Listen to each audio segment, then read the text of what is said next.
In the mid-1980s, a new drink sensation was sweeping the nation: wine coolers.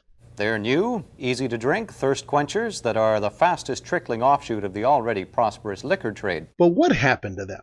How could something so big almost instantly disappear from pop culture? I dug into it, and it's one crazy story, a story that involves Vincent Price in a polar bear costume, a Crocodile Dundee ripoff hawking fizzy wine, and a wave of popularity that seemed like it would never end. And then it all ended because of this guy. It's a wild story, and I can't wait to tell it to you, so pour yourself a cold one, and like Bartles and Jaymes, I thank you for your support.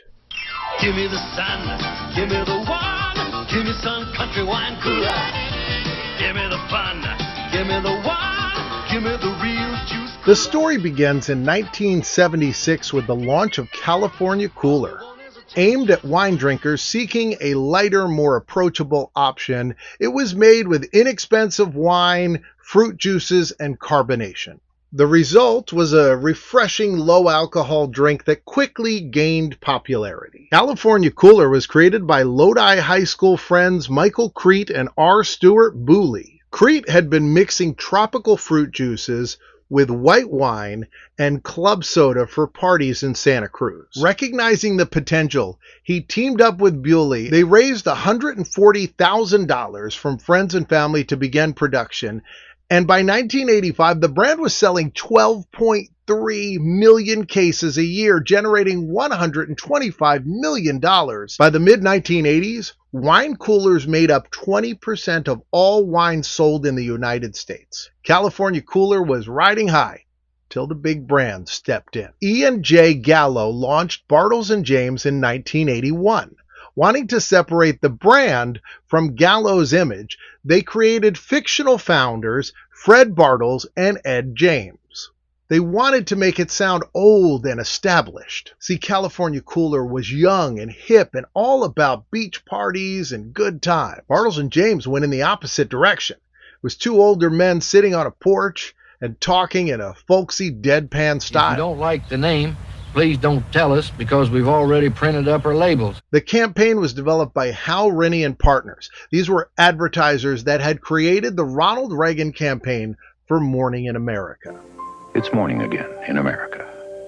And under the leadership of President Reagan, our country is prouder and stronger and better. Hal Rennie and Partners were known for their warm, relatable advertisements. Frank Bartles was played by David Ruffcar, a rancher and Air Force veteran who had no acting experience. Ed James was played by Dick Mogg, a general contractor known for his silent expressions. The commercials were directed by Joe Pytka. He later went on to direct the Michael Jordan Bugs Bunny commercials, which then became Space Jam, which he also directed. I realize these technical terms may be confusing to people who don't know baseball. I hope this makes sense to the fan. Thank you for your support. That tagline became instantly recognizable. These ads were enormously successful. They were parodied on Saturday Night Live. Ed and I have asked the National Broadcasting Company for this time to discuss something you may have heard about. Crack. Not necessarily the news. Last time you saw us, we were giving a down-home flavor to a mass-marketed wine cooler. Late Night with Conan O'Brien. Well, fact is, Ed's not much of a talker. He's more of a meower. Local radio spots. Hello, Steve here with my partner Gary. And in the Pauly Shore movie Son-in-Law. Oh my God, it's Bartles or Jaymes. Dude, which one are you? Bartles and Jaymes quickly topped California Cooler and became the #1 wine cooler in the United States. By 1989, the market had exploded. And much like the cola wars of a few years earlier, the wine cooler wars were fierce, with major brands battling for shelf space. Each was trying to outdo one another with flashier or more interesting advertisements. Seagulls, golden wine cooler, Seagulls, golden wine cooler. To challenge Bartles and Jaymes, Seagram's recruited Bruce Willis for its commercials. He'd dance out onto a porch that looked suspiciously like the Bartles and Jaymes porch and belt out a tune about Seagram's golden wine cooler. Meanwhile, Sun Country Wine Cooler they decided to take a more whimsical approach in their advertising. They had a polar bear costume, and it would be a man or a woman, and it would be speaking to you, and then at the end of the commercial, it would take the head off and reveal what celebrity was under the costume. First commercial was aired in 1985 and featured Vincent Price under the mask.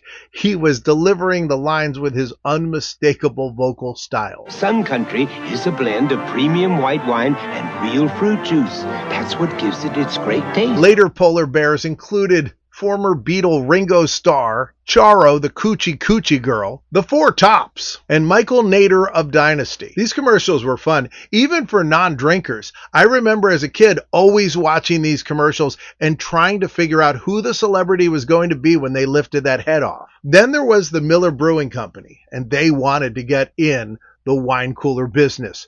In 1986, there was a very popular movie, Crocodile Dundee, and the nation was kind of struck by this Australian fever. And Miller decided to cash in on this with a drink called Matilda Bay. This wine cooler featured ads with a guy that sounded suspiciously like Paul Hogan. Check your hat, mate. Kick up your heels and cozy up in the bar for a little nip of our smooth refresher. Matilda Bay Wine Cooler. In the late 1980s, the U.S. government raised federal excise taxes on wine as part of the Omnibus Budget Reconciliation Act of 1990, and it was signed by President George H.W. Bush. Bush had famously promised no new taxes. My opponent won't rule out raising taxes, but I will, and the Congress will push me to raise taxes, and I'll say no. And they'll push, and I'll say no, and they'll push again, and I'll say to them, read my lips. No new taxes. And then he raised our taxes. This new law raised alcohol taxes to help reduce the federal deficit.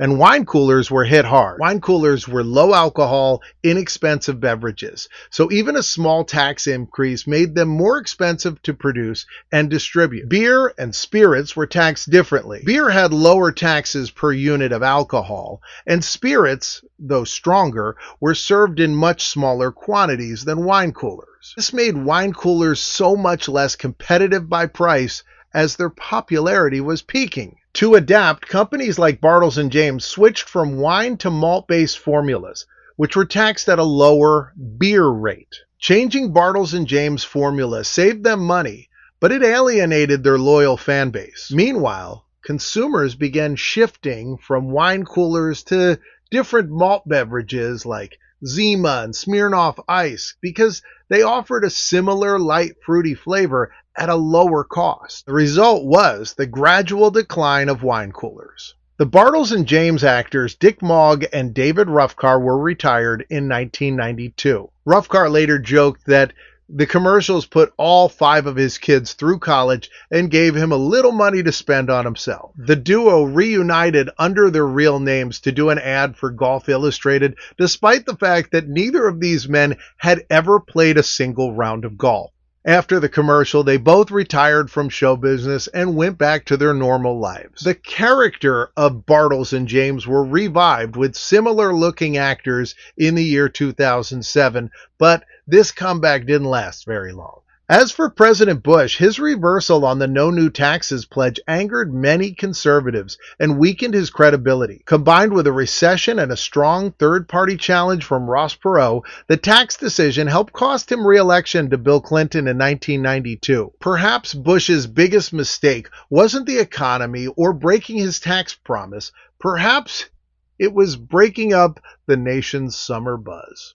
Though wine coolers faded from the spotlight, their influence still persists. Modern wine spritzers and flavored malt beverages owe much to the innovations of 1980. They were the perfect mix of marketing, music, and summer fun. And for a brief, sparkling moment, they were cooler than you think. Hey, I want to thank all the cool people on Patreon. You can go over there for $3 a month. I'll send you a postcard. I'll write it out from me to you every single month. You can actually sign up just for free. I just recently put some extra videos on there. I love to put some behind the scenes, some extra stories, little news articles I write about news of the past. lots of nostalgia. You're going to love it. And if you bump your membership up to $9, you'll get the newsletter in the mail every month, and I'll read your name at the end of every video, just like Aaron Wester, Al, Archer, Cal and Monica, and Sue, Carson Loveridge, Chris, Dana Snyder, M, Jason Evans, Jason Yealy, Jarrett Rusky, Jamie and Tom, Jen, Matthew Chapin, Mike and Jess, my big brother Rob, Nick Roche, and Robert Berry. Well, that's going to do it for this one. I'll see you next time.